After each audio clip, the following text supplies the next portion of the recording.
Bismillahirrahmanirrahim. Assalamualaikum warahmatullahi wabarakatuh. Ketemu lagi dengan saya Yusuf di channel Saiful Zaman.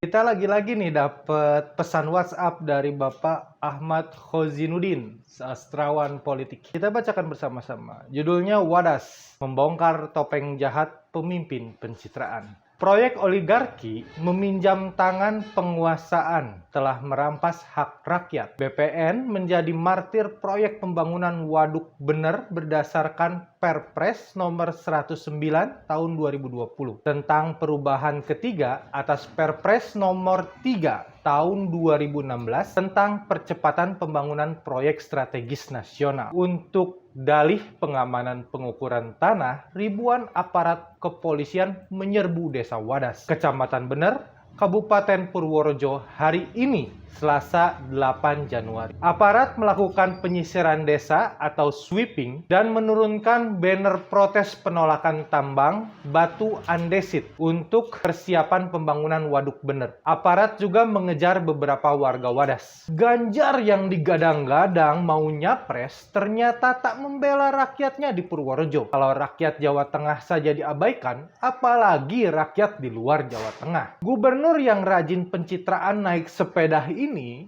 menyebut ada kegiatan pengukuran yang dilakukan di Desa Wadas Purworejo. Ganjar membela aparat dengan mengatakan bahwa polisi yang datang tak lepas dari menjaga situasi keamanan dan ketertiban masyarakat atau Kamtibmas. Ganjar meminta warga tidak menyikapi serbuan aparat polisi secara berlebihan. Ganjar mengklaim semua akan berjalan aman dan kondusif.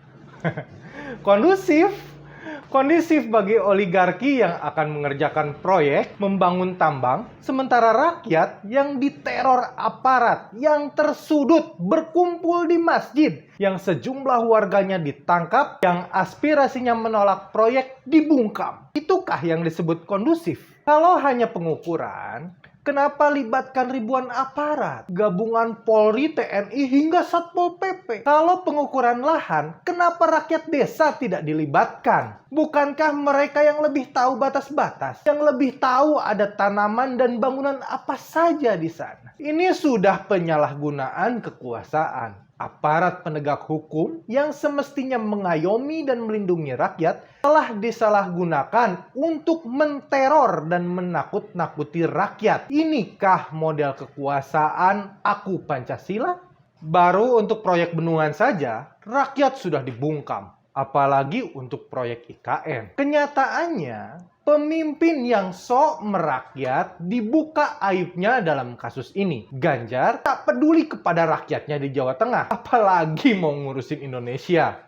Jokowi juga nggak peduli rakyatnya kesusahan. Yang penting fokus pada proyek percepatan pembangunan nasional. Yang penting proyek. Terserah proyek nanti mangkrak atau nirfungsi seperti Bandara Kertajati. Utang budi kepada investor politik diduga kuat menjadi sebab keharusan munculnya berbagai proyek. Tujuannya adalah proyeknya itu sendiri, bukan pada manfaat proyek. Sementara rakyat dikorbankan demi melayani kerakusan oligarki. Hak rakyat atas tanah mereka sendiri dirampas atas dalih proyek percepatan nasional. Wadas adalah bukti konkret betapa pemimpin pencitraan tidak pernah memikirkan rakyat. Mereka hanya berbusa saat kampanye, tapi menganggap remeh rakyat setelah berkuasa.